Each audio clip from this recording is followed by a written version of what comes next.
Investments made their case last night for a $600 million data center in Midtown. That center would be built next to the Armory and a electricity substation.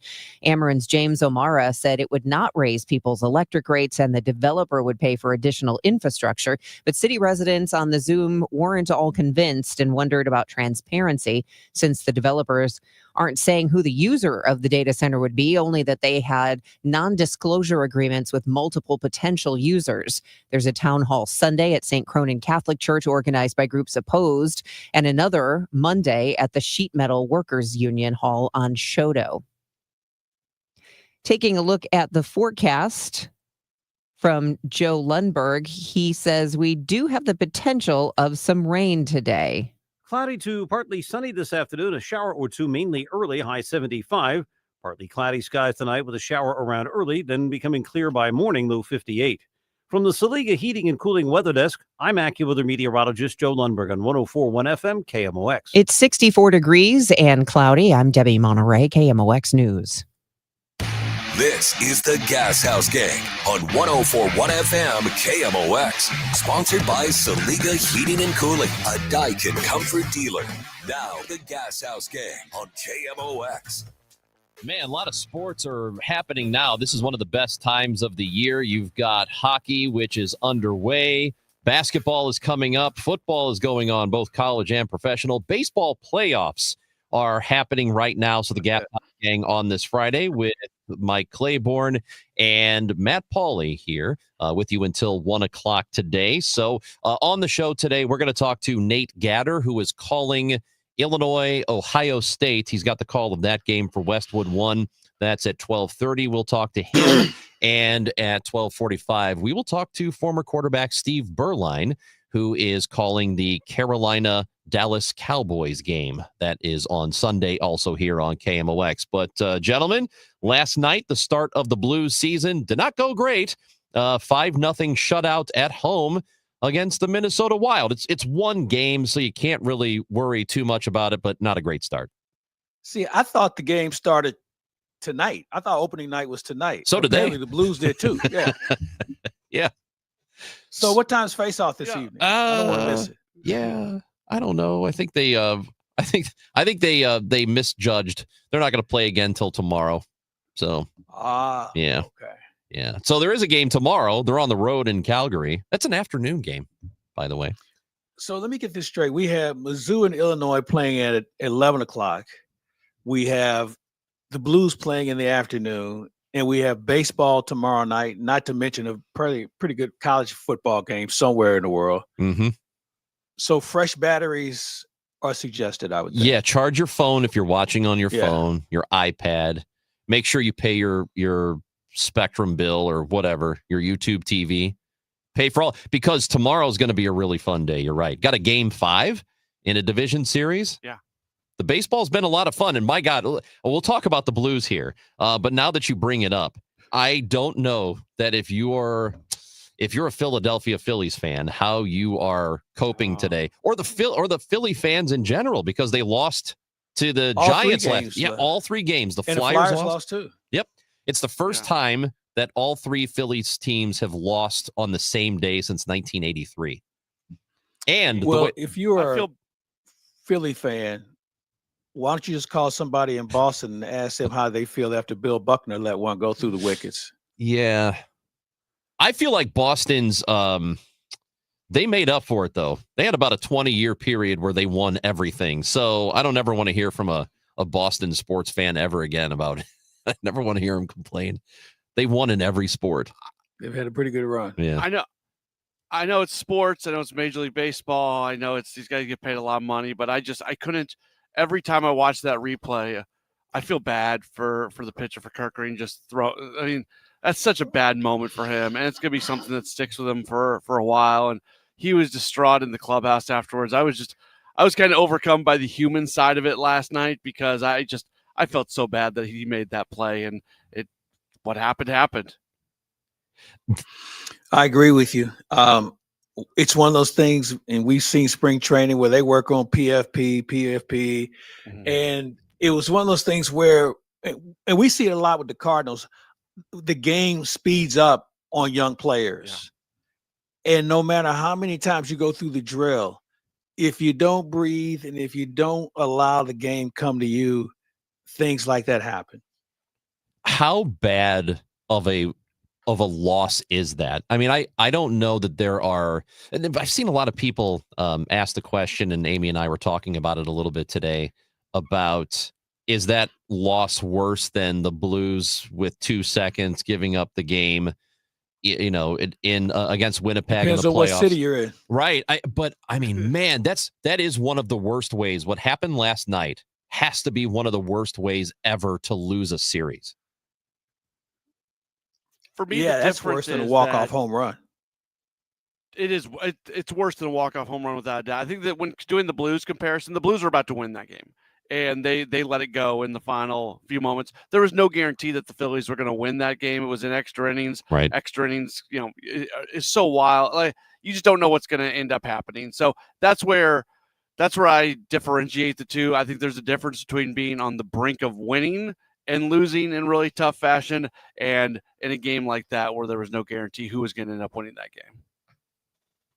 I have seen I think that the way, and you described this pretty well, Matt, the way he was in the clubhouse after the game, pretty distraught. And he was clear, and I don't remember the exact word he used, but he essentially said, he got nervous. I guess he got overwhelmed in the moment.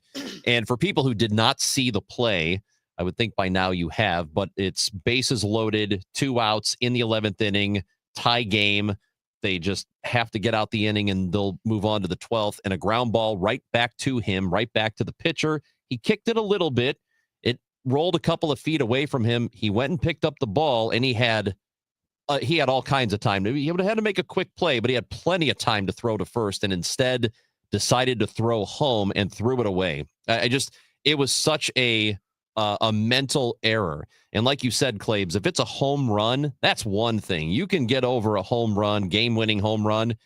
That is tough to get over a mental error like that. And he said he just kind of in the moment got nervous and it overwhelmed him. Yeah, and we see that, but we don't take into account everything else that's going on. Everybody's yelling and screaming, and maybe he was so blocked out that he didn't hear anybody say go first, or that was the logical play. Or did he know how many outs there were in the inning?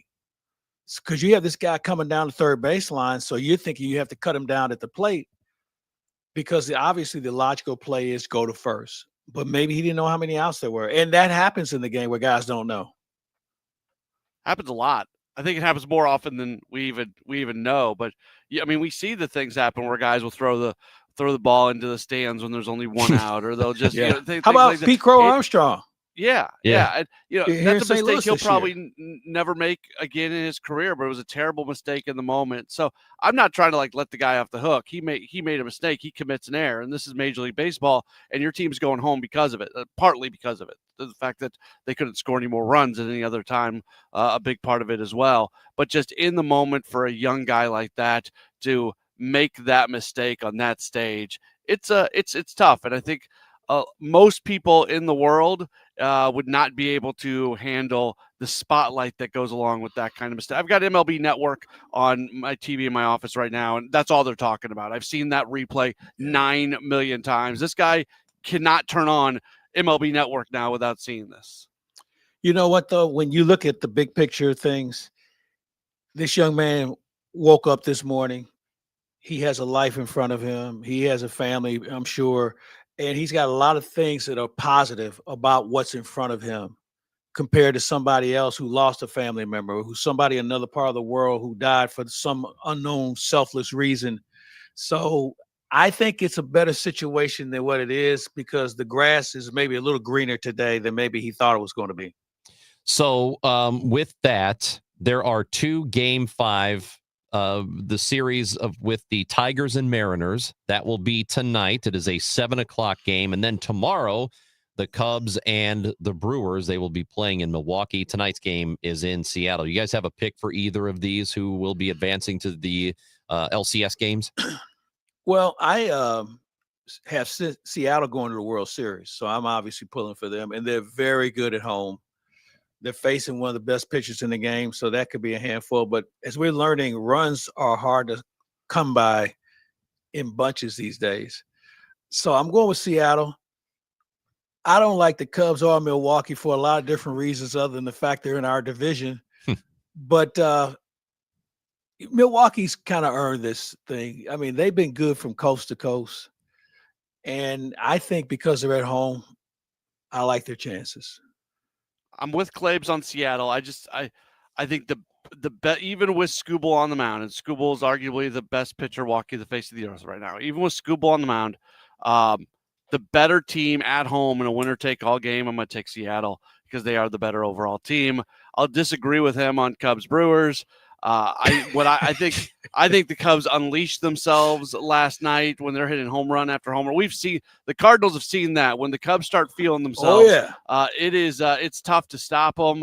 And historically speaking, in these 5-game series, in the moments where a team wins the first 2 and loses the next 2, the team that lost the next 2, overall, generally speaking, more often than not, the team that's won 2 in a row makes it 3 in a row and finishes it off. So, and if that ends up happening, I'm gonna flip that coin here. Okay. Because a lot of times when we see teams get embarrassed, shut out, they find a way to come back the next day. And that's really my X factor on why I like Milwaukee. They don't have 2 bad games in a row. They don't, and they've been really good all year. I don't know if they can stop the Cubs from hitting home runs, and that's kind of how I look at it. The entire state of Wisconsin will need to be put on mental health watch if they lose that game. Good thing they don't have a lot of tall buildings in Wisconsin. Yeah, against Craig Counsell and the Cubs, if they go in there and win, that is not going to be good for Brewers fans. I would love to know what that gut feeling is right now and how nervous everybody is. I'm not talking players or coaches, and maybe some of that seeps in, but they are players and they're professionals, and they're trying not to think about it. But for the fan base, they have got to be absolutely crapping themselves right now. Here's the other thing about this series, because it would be different if the Cubs and Brewers didn't know each other. Right. It'd be different if they were playing in different divisions, whatever. But the coaches and managers know everybody, players know everybody. So there's nothing that's gone unchecked, including the regular season. Now you're in postseason against them. I mean, you just got to show up and just play, man, and not overthink this. And the cities are 90 minutes apart by car, and Cubs fans there'll probably be 30% of the building will be Cubs fans tomorrow. I don't know. I think Brewer fans are going to make sure they don't sell those tickets. They want to be there for it. Like the Nashville Predators do? They're going to try that Predators thing? I went on StubHub this morning, and there are a lot of tickets that are on sale for that game. Brewers fans are looking to make a few bucks. Yeah, there's these the cheapest tickets are like $700-800. So Brewers fans are trying to line their pockets for this one. Wow. If you go to StubHub, well, it's going to be a cold winter in Wisconsin, so they got a roof. They got a roof. Oh, that's awesome. Hey, I want to talk about another couple of baseball things. One of them we talked to Matt Pauley about earlier in the week when the news broke, but have not gotten Mike Claiborne's thoughts on it, and that is in regard to Yadier Molina potentially joining the coaching staff. This, according to a report this week. Also, Skip Schumacher was introduced officially as the Texas Rangers manager, so congratulations to him. But we'll talk about that. We will get into the Blues as well a little bit here. Speaking of getting shut out last night, they did 5-0. They lose their opener. Got Mike Claiborne, Matt Pauley, Chris Ranji. This is the Gashouse Gang, and it is brought to you by Saliga Heating and Cooling, SaligaHeatingandCooling.com. Hi, Stacy with Fairwinds Rivers Edge Senior Living in St. Charles. Are you a senior seeking a fun retirement? Do you want less work and more play? Do you want to enjoy great food that you don't have to cook? Then I know. Stop what you're doing right now and call Fairwinds. Set up a time to visit and have a meal. Meet some of our awesome residents. Check us out online at fairwindsriversedge.com. We hope to talk with you soon. Welcome to Coffee House. How are you today? Hi, great, thanks. May I get a sea salt caramel latte with almond milk, extra caramel, extra shot, iced, gross, and to go, please. Did you get all that? No, I was just ringing you up for all the extras. Can you repeat your order, please? Oh, never mind. I'm just going to go. Stop paying extra for extras. Get fancy coffee without the fancy coffee price at Quick Trip.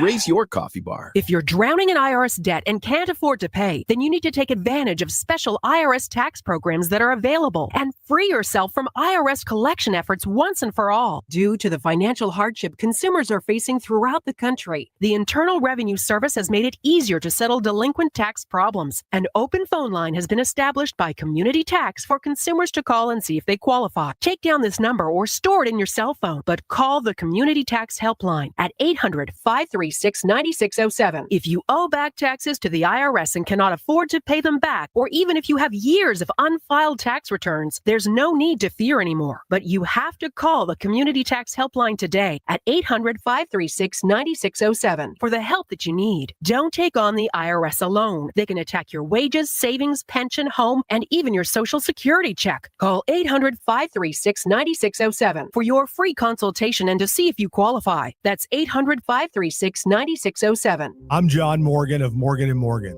One question I'm always asked is, how did you become the largest injury firm in the world with over 1,000 attorneys and $25 billion in verdicts and settlements? One way was our financial strength. Medical malpractice is the third leading cause of death in America. To prosecute a typical case costs up to $250,000 in case costs. We advance them all. Product liability cases can have similar costs with an army of lawyers on the other side. Automobile insurance companies have the resources to fight. Guess what? So do we. Many law firms simply may not have the financial firepower to work up your case the way you deserve. And we don't charge by the hour. No recovery, no fee. If you have a question about your case or wish to become a client, go to forthepeople.com on your mobile device or computer. 24/7. It's that easy. Morgan & Morgan. Injured? Dial #law or visit forthepeople.com for an office near you. It's Tom Ackerman for Ophthalmology Associates, the doctor's doctors, 314-966-5000 or online at youridoc.com. Cardinal Cowboy here. After a coma, a miracle, and the fight of my life, I made it back to the games wearing my signature cowboy hat and jersey. Then came the baseball pants, the replica trophy, and the smiles and joy from the young fans. That's when the Cardinal Cowboy was born. Renner Garage Door knows how to bring joy too. With top brands like Delden, Amar, and LiftMaster, and family service you can trust, get your free repair or replacement quote today. Forward and back. Giddy up! RENNER, RENNER. News, talk, cars. 104.1 FM KMOX. It's Mike Claiborne and Matt Pauley, Chris Ranji on the Gashouse Gang until 1 o'clock. Former Carolina Panthers and Cowboys quarterback Steve Berline will be on the show at 12:45. Cowboys and Panthers play each other on Sunday. And there is a very big college football game. Number 1, Ohio State in Champaign against the Fighting Illini tomorrow. And Nate Gatter has the call for Compass Media. So we will be talking to Nate here at just after 12:30. So let's talk about Yadier Molina, guys, because a report from Puerto Rico a couple of days ago said that both he and the Cardinals are in talks. Nothing is done, but they have been talking about the possibility of him joining Oliver Marmel's coaching staff for 2026. And for a lot of people, they've been talking about him being the manager. And we have heard from Benji Molina a number of times that his brother wants to be a manager in Major League Baseball. So, Claibs, I haven't gotten your thoughts on this, but how do you feel about the possibility of Yadi joining the coaching staff? Well, it would be a welcome addition. Now that the league has allowed more coaches, it seems like players in the dugout, I mean, what wouldn't be right with Yadi being on part of the staff? I mean, just his wisdom and knowledge and observation would certainly be an asset. As a coach, I don't know if you just hand the keys to him. I think you still have a manager under contract. So I think it would be good. Yeah. I mean, anytime you get a veteran in your dugout who's seen the game from where he sits, I think it's got to be a plus. Yeah, I think some of the details, though, need to get figured out as well, because we don't know for sure if they're talking about him being an everyday member of the coaching staff or bench just coach something where or something. Who knows? Maybe he just pops in more often than before. I think the thing that's out there is the fact that Skip Schumacher just got the job in Texas, and Albert Pujols may get the job with the Angels. You might have some openings on the coaching staff at some point. There might be some people who leave to go work with those two with their connections to the Cardinals. So whether Molina is a bench coach, whether he's just a coach and they don't, and gives him the opportunity to impact the team in many ways, whether it's a full-time, he's there every single day sort of deal, or if it's just more of a, he's there in spring training and he's going to pop in a couple times a month for 3 games here, 3 games there. Like what I'm basically throwing out every possible scenario makes the Cardinals better to have him part of it more. So I'm in favor of all of it. I want to get to Claib's point about that, Claibs, because you did say, man, they do have a bench coach right now. And we heard Chaim Bloom, the new president of baseball operations, say that he likes the way the coaching staff worked at the end of the season in that series against the Cubs, how they did not quit. So he likes that. Do we expect there to be much turnover, if at all, on that coaching staff? I don't think so, unless you have some younger guys like Packy. His name's his name escapes me. His last name Elkins. But guys who are game plan, Packy Elkins. Yeah, guys who do the game planning behind the scenes, who may be ready to be on the dirt in some way, shape, or form. But also the fact is you're going to increase your coaching staff and you're trying to centralize certain positions. I'm not sure. Now, think about this. Is a John Jay ready to be a bench coach in Texas or in Anaheim if Albert gets the job? I think you have to look at someone along that line, a younger guy who is ready to elevate to the next level. So yeah, I agree with that. And I hope, man, just for John Jay's so good at coaching outfielders. He is, man. As much as I want to see him get a bigger opportunity, this is not the time that I want to see him walking out of the organization. I would agree with you. And here's the other thing we have to take into account. Everybody says hire him as a coach. I don't think people understand the responsibilities and the hours that go into coaching. I think coaches spend more time at the ballpark than anyone other than the equipment manager and his staff. Mm-hmm. And that's something that you better think about, because now coaches had this off season off. They could be with their families. They can do this. Now you see coaches checking in on players in their home and seeing if they're doing the right things. And it becomes almost maybe an 11-month-a-year job. And that's a grind on people, not to mention the fact that you're going to play 162 and 180 days, not including spring training and the long hours you have there. So before you sign the paperwork, you better talk to somebody about the requirements that are going to be had to be able to assume that job. And Yadier was very well known for being an incredibly hard worker and extra work before and after. What you're talking about, coaching, is a little bit of a different animal, though. There's no doubt.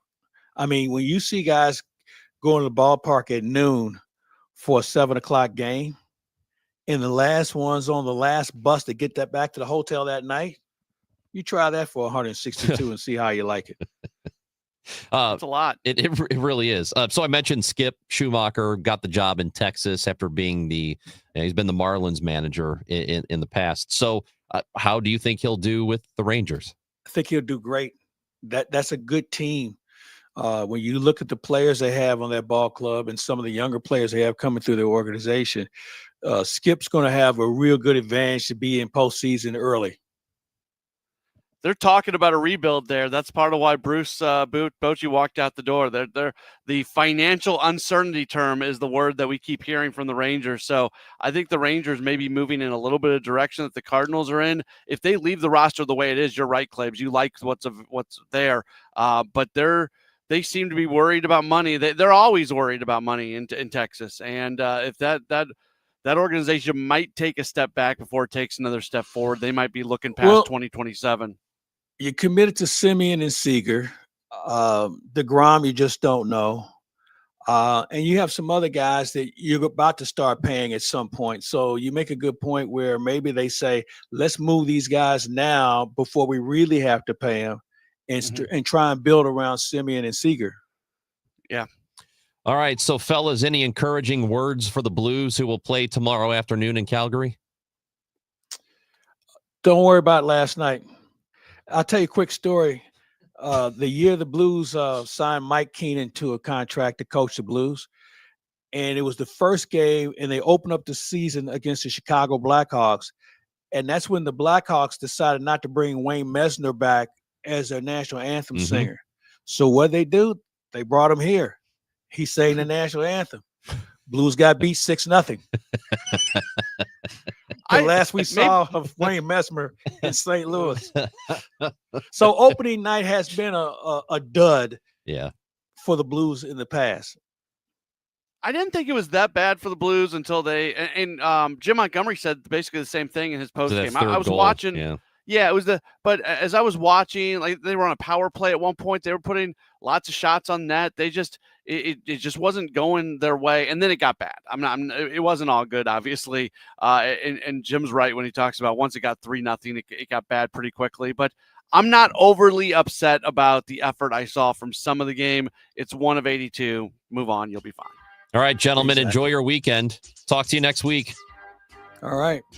Mike Claiborne, Matt Pauley, Chris Ranji on the Gashouse Gang. We're not done, though.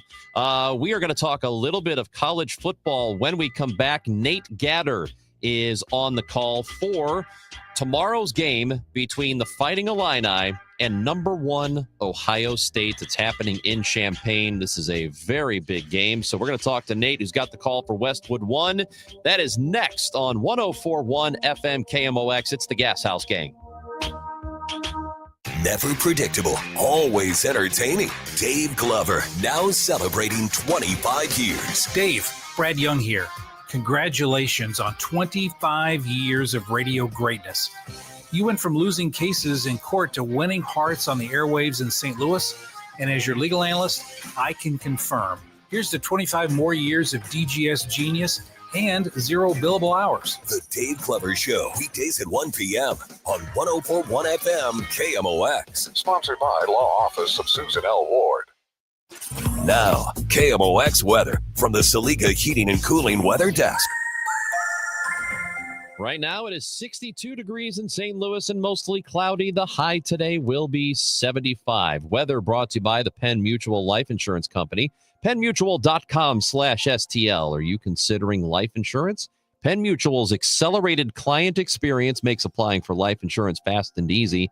Ask your independent advisor or go to PennMutual.com/STL. Hear that? That's Mike. He took ZQL Ultra, so now he's sleeping soundly on a Sunday night. ZQL Ultra helps Mike fall asleep fast, stay asleep longer, and get the deeply restorative sleep he needs so he can wake up refreshed and ready to conquer Monday. Let's do this Monday. ZQL Ultra. Not for colds, just for sleep. Really great sleep. Use as directed. Keep out of reach of children. I'm Ed Evans, CEO of Consumer Cellular. Ever wonder why Big Wireless wants you on an unlimited plan? They probably want you to cover the cost of those 20-somethings using all that data every month. But most people 50 and up like me only use 12 gigs or less. Don't get bamboozled by Big Wireless. Switch to Consumer Cellular. Our plans start at just $20, and we use the same towers as the big guys. Join the millions who choose something better, because if you're not using all that data, you're probably getting used. Call 1-888-FREEDOM, visit consumercellular.com/facts or a store near you. Plans include $5 credit for auto pay and e-billing. See site for additional facts. Attention. Have you racked up $10,000 or more in credit card debt? Are you barely getting by making minimum payments? With credit card debt reaching all-time highs, National Debt Relief is notifying consumers about significant debt relief options currently being made available to help those with overwhelming credit card debt. These options may reduce a large portion of credit card debt for those who qualify. You don't need to declare bankruptcy or take out a consolidation loan, and you may only have to pay back a fraction of what you owe, even if you have bad credit. National Debt Relief has already reduced the credit card debt for more than 550,000 consumers. So don't wait. If you owe $10,000, $20,000, or even $100,000 in credit card debt, you can now take advantage of this financial debt relief as the cost of living continues to skyrocket. To check what debt reduction you may qualify for, call 800-894-7722. That's 800-894-7722. Again, 800-894-7722. You've got a ton of equity in your home. You're sitting on a gold mine, and you could do so much with all that cash, like travel, invest it, or pay off debt, but you can't touch it unless you sell your home. But you really don't want to move. And besides, homes are sitting on the market for a long time these days. You're trapped, right? Well, not with Truehold. With Truehold, you can cash out your equity in as little as 30 days. And listen, you don't have to move. You can stay in the home you love as a renter. So that's Truehold's Sell and Stay program. You cash out your entire home's value and stay put. Truehold even covers property taxes, property insurance, and essential repairs. So imagine using that equity to travel, invest, or pay off debt and stay in your home. It's brilliant, especially in this slow market. You get an all-cash offer now by calling 1-855-300-9993. You can also visit Truehold.com, the smarter, faster way to cash out on your home's value without moving. That's Truehold.com. Join Mark Patrick seminars and lose the weight or stop smoking guaranteed. That's right, weight loss seminar at the Marriott St. Louis West in St. Louis at 11 a.m. Registration 10:30 a.m. Stop smoking seminar 2 p.m. Registration 1:30 p.m. You hear that? That's the sound of your business losing money. Legacy phone systems weren't built for today's teams. Quo, formerly OpenPhone, gives your business a smarter way to stay connected. Quo lets you manage calls, texts, voicemail, and contacts all in one place so that you can deliver a seamless customer experience from ring to... Need to take calls on the go? Quo automatically transcribes, summarizes, and highlights next steps from every call, so you never miss a detail. Need insight into what closes a sale? With Quo's AI call tags, you can instantly spot key topics like objections or pricing questions and use those insights to level up every customer interaction. And yes, you can bring your existing number with you for free. Keep your team in sync and your customers happy with Quo. Quo. No missed calls, no missed customers. Try Quo for free at quo.com/try and get 20% off your first 6 months. That's quo.com/try. QUO.com/try. Fridays mean football. From the zoo to the NFL, we've got your weekend covered. On three, ready? It's Friday football on KMOX. Tomorrow, it's a big day for both the Missouri Tigers, who have Alabama in Columbia, and for the Fighting Illini in Champaign. They will host the number one team in the country. Ohio State comes to town. And so to talk about that with us is Nate Gatter, KMOX host here and lead college football play-by-play announcer for Westwood One. Nate is on the call for the Illini and Buckeyes tomorrow. Are you ready, buddy? Yeah, we're excited. It should be a good time. It's very rare. So far, it's been once a year that I get to drive to a game that we're doing. So I'm looking forward to that. Yeah, so this is, that's a big one. And it has been a long time since the Fighting Illini have had a game like this, and Ohio State being number one, while they are also ranked. That's huge, man. So I know that the Buckeyes are something like a 14.5-point favorite on the road because they are very, very good. They're better at probably just about every position. But what does Illinois have going for them? Illinois has a veteran quarterback with a lot of good skill position options to try to spread the ball around. Obviously, Hank Beatty gets the majority of attention with close to 600 receiving yards already this year. But Luke Altmaier is the exact kind of guy that you want in an upset scenario, right? A senior quarterback who's been around, and he's off to a fantastic start this year. 74% completion, 262 yards a game. He hasn't thrown an interception. In fact, Ron, he's the first quarterback in the FBS to average at least 250 yards per game passing, with at least 12 touchdowns and no interceptions through the first 6 games of the season since Marcus Mariota did it for Oregon in 2014. So, obviously it's not elite competition at the very first few games of a year, but Illinois has played some quality teams by this stage, and they've also played all the way up until this point without a bye, which not a lot of teams in college football have done, especially not who have played on the road already, because Missouri has gone all this way,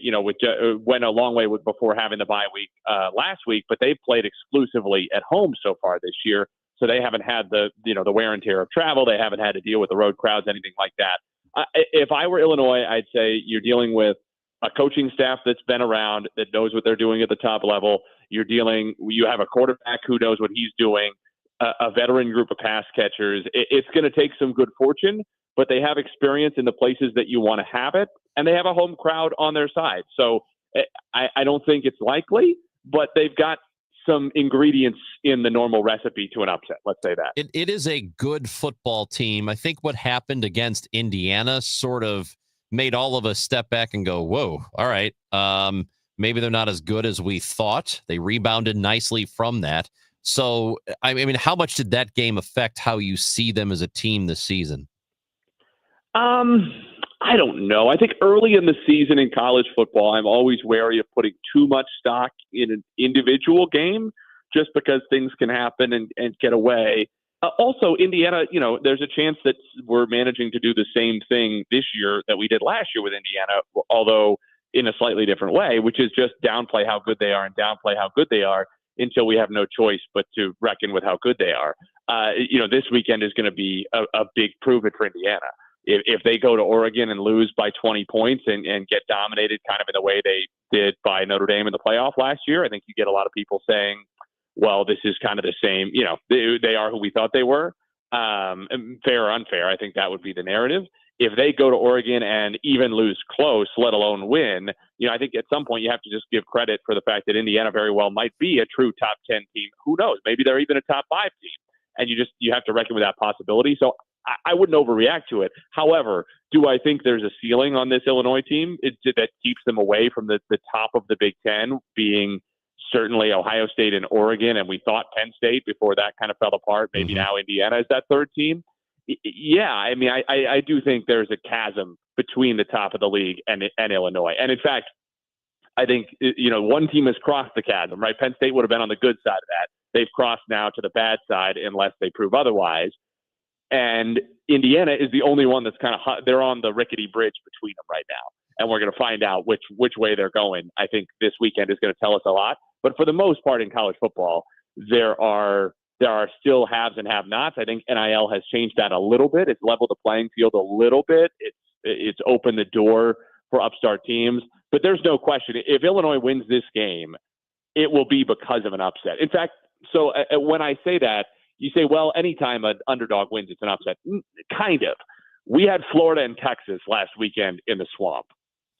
Florida was like a 5 or 6 point underdog in that game. Maybe it was 4.5 by the time it kicked off, but it was something like that. Texas was certainly still a solid favorite. Florida won that game convincingly. In the end, it was only by 6 points. They should have won by more. Florida controlled the game all the way through. They were very good in the trenches on both sides. They rushed the passer really well. They ran the ball well. They threw it well. They were explosive. They were the better team in every facet of the game. And they failed to capitalize on some opportunities here and there. They should have won that game by 2 or 3 scores. It felt like they were in control all the way. Okay, that's an upset in the sense that it was not what people predicted. It was not what Vegas predicted. But it never felt like an upset during the game. An upset during the game is one where it feels like, especially if it's a home team like this, like they are clinging by their fingernails to the edge of a cliff the entire game. And it's somehow another 5 minutes have gone by. Somehow we've reached halftime. Somehow now we've gotten to the end of the third quarter and they're still winning, right? They blocked a punt. Ohio State has missed 2 field goals. They had a ball bounce off a guy's hands and get caught in the end zone for a touchdown. They recovered a weird fumble.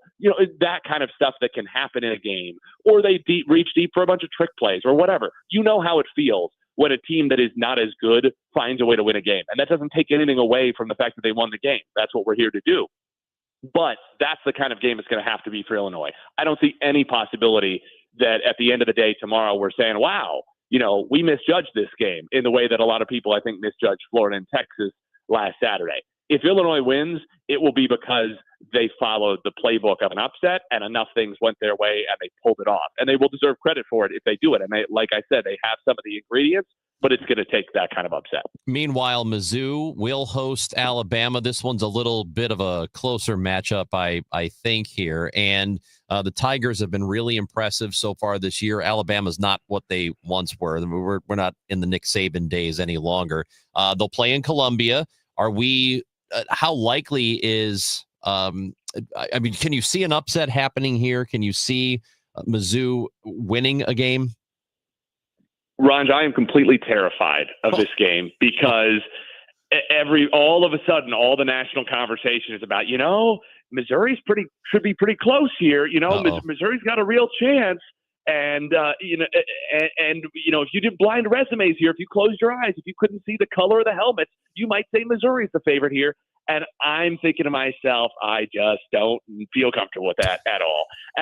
We saw Alabama a couple of weeks ago. We did Alabama against Georgia in Athens, and it was a totally different Alabama team than we saw against Florida State week one. And I don't know if that's Ty Simpson getting comfortable, because he looked utterly comfortable in Athens. He never looked like – there was 1 4th down when things got a little out of whack for them and the snap count got off and it got wonky. Other than that one play, he never looked remotely bothered by a sellout crowd in Athens, Georgia. They executed the way they were supposed to. They just played an Alabama football game. They were disciplined. They executed. They made one pretty high-profile mistake, and other than that, they were very smooth. They had some other physical mistakes. Ryan Williams dropped a touchdown pass, but those things are going to happen. They executed in the way that they haven't done historically, the way Alabama did under Nick Saban, the way they haven't done under Kalen DeBoer, especially in early season road games in difficult environments. I think I have a lot of respect, obviously, for the Missouri crowd, and I think highly of them. It's difficult to create the kind of environment they faced in prime time in Athens at 11 a.m. in Columbia. It's just hard to do. And I don't see Alabama being intimidated. If this game had been week 2, coming right off the Florida State loss and all that noise that was surrounding this program, all the pressure that was on them, it might be a different story. I think they've found their footing, and it's just going to be very, very difficult for Missouri to match up for 60 minutes. Not because I think Missouri's top line on the depth chart is good. I think they're more talented than they've been maybe in my lifetime. Certainly this is the most talented team since 2013 for Missouri. I don't know if they have the depth to go toe-to-toe because, Alabama's got 4 and 5 stars at the 3rd and 4th spots on the depth chart.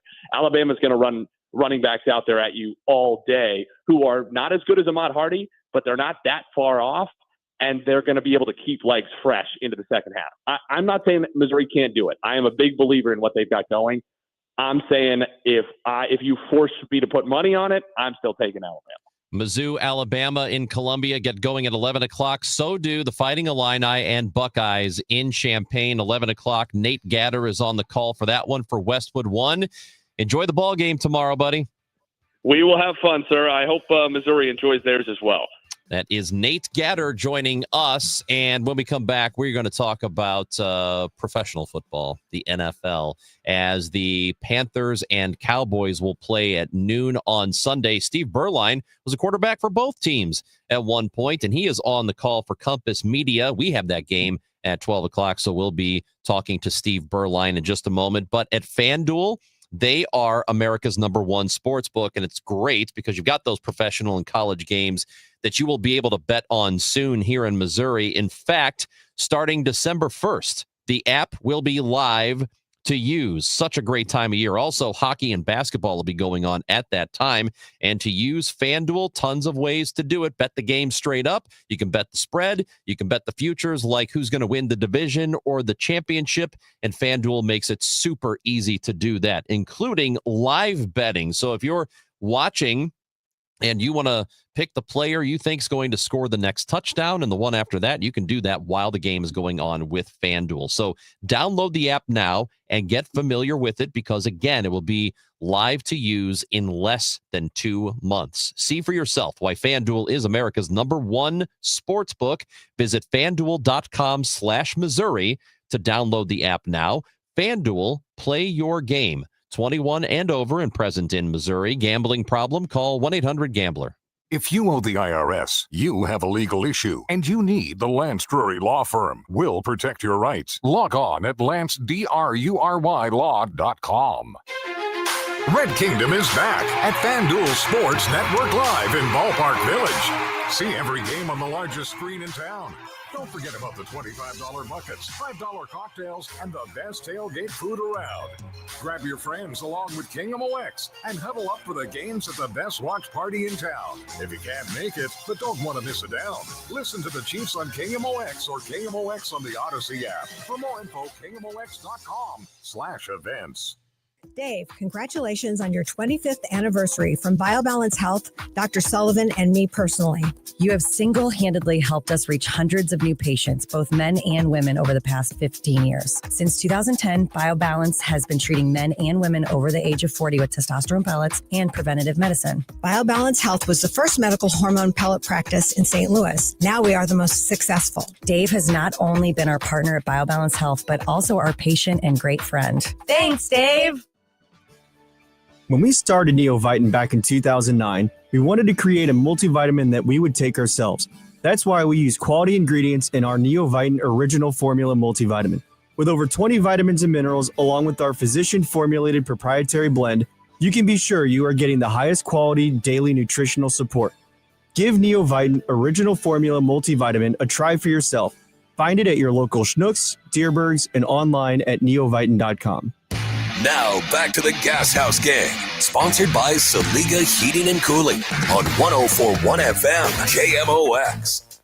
Yeah, Cowboys and Panthers this Sunday. It is a 12 o'clock game, and we've got the call right here on KMOX. You're going to want to be tuned in for that. We also got the 7:20 game. Chiefs will be taking on the Lions, so a big football day here on KMOX. It is the Gashouse Gang, brought to you by Saliga Heating and Cooling, SaligaHeatingandCooling.com. It is time to go to the guest line today. Steve Berline is a radio analyst for Compass Media. He's on the call for Cowboys Panthers on Sunday, and also happens to have played for both teams, quarterback for both teams, a Pro Bowler at one time. Steve Berline is with us on KMOX. Steve, it's good to talk to you. How are you doing? Hey, it's great to talk with you guys, too. Thanks for having me. Hey, we are excited about the season. Week 6 is happening right now, and a lot has happened around the league. But let's talk about this game first. On Sunday, the Cowboys come into town against Carolina. Cowboys are 2-1. The Panthers are 2-3. So do you like the matchup? You're talking about two former teams of yours here. Right. And there's great history, from my perspective with both teams. I had really positive experiences with both the Panthers and the Cowboys. But, they're two teams that I don't think have a whole lot in common. The Cowboys are a team and an organization, obviously, that has high expectations going into every year. We've got a lot of very well, known players on the roster, both sides of the ball, obviously starting with, Dak Prescott, a proven guy that many people are saying is, playing at as high a level as any quarterback in the league right now. And then you go to Bryce Young with the Carolina Panthers. You got a guy who a lot of people are still questioning whether he's ever going to be that franchise quarterback. And you can go through the whole, roster of both of these teams and say a lot of the same things. Obviously, the Cowboys are still a very long way away from being a very good football team. But I think a lot of people are thinking that they can kind of put this thing together and maybe with the Philadelphia Eagles slipping a little bit, maybe they can find a way to get themselves in that playoff conversation, come December and into January. So the Panthers, I think, are just a team that's looking for respectability. And, the similarities kind of differ. I mean, they kind of end right there. Yeah.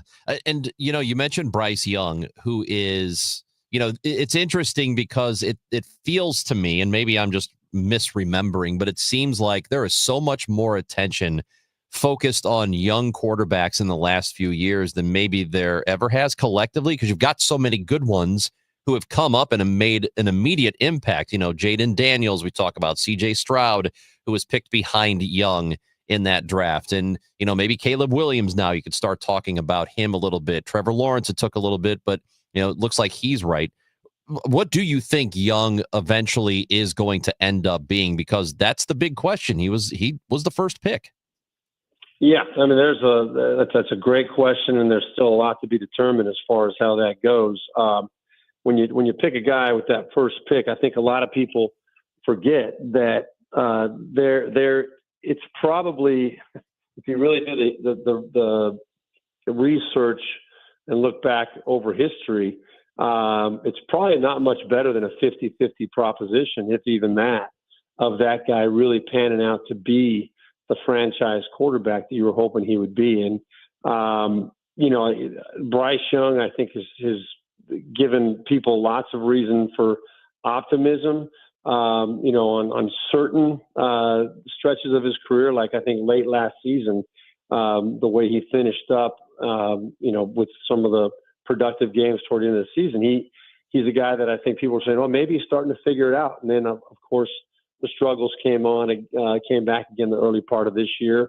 He seems to follow up good, solid, consistent games with a kind of a flop game. And that's really one of the first things that I think any head coach and any organization looks for and asks out of their quarterback is consistency. You can't have a good week and then a poor week. And you've got to be a real stable, consistent force out there. And if you don't have that in your quarterback, you're going to have a hard time making it in this league. So I still believe I still believe Bryant can be that guy. But I'm not convinced that he's eliminated any of the doubt. Let's just put it that way. I mean, he's got a lot of proving still to do before people stop, voicing and expressing their concern about him. It's interesting because it was after last season. It was you had all these people saying, obviously they should have taken C.J. Stroud instead. He was the better quarterback. I don't know how many people are saying that now.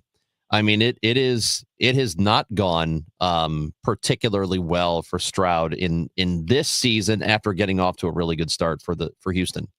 Yeah, well, I think you look at C.J. Stroud. His rookie year was obviously spectacular, but then you take what happened in year two, and this happens quite often you hear about the sophomore jinx with quarterbacks.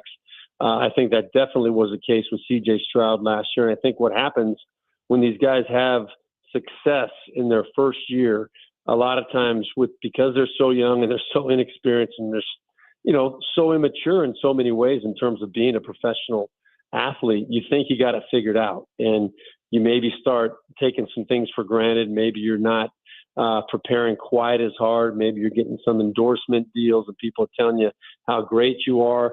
Well, what you forget to realize is that there are about 31 other teams that are looking at every single play that you had the previous year, and they're finding what you do well and what you don't do so well. And guess what? Your second year, you're going to see a lot of what you don't do so well. You're going to see teams that put you in positions that you've shown to struggle previously, and the question is going to be, how well you can adapt and adjust and learn from those experiences. This year I thought he would come in and play at a very high level. Even though the team did come out and win, I think they went to either 2-1 or 3-0 to start the season. He was not playing at the same level, at the high level that you would expect a guy coming out of an experience like he had last year and with the team winning. But he did play well this past week, and so I think there's reason for optimism with C.J. Stroud. And I think with what he's done in his first 3 years, he has proven himself to be a legitimate NFL quarterback that can, hopefully for the Houston Texans' sake, become the franchise guy for the next 10 years. I think there's a lot more reason to believe that with C.J. Stroud than there is right now with Bryant Young. But you could also make the case that C.J. Stroud's got a much better situation. Mm-hmm. He's got a lot more talent, a much more stable team environment than what Bryce Young has experienced in his first couple years with the Panthers. So sometimes you got to realize you're not comparing apples to apples. Obviously, it doesn't matter when you get down to it. You've got to continue to develop and evolve as a quarterback and show that you're making the improvement despite the fact that maybe you're not in the best situation that would be considered ideal. Panthers Cowboys Sunday at noon. It's on KMOX. Steve Berline, Pro Bowler. He will be on the call. We'll be listening. Thank you for joining us today, Steve. You got it, man. Take care. Anytime. Thanks. That is former quarterback Steve Berline with us, and that is it for the Gashouse Gang. We'll be back on Monday at 12 o'clock, and we hope that you will come back for that show. We appreciate you. Anything you missed is on the Odyssey app or wherever you get your podcast. Dave Glover Show is next on 104.1 FM KMOX.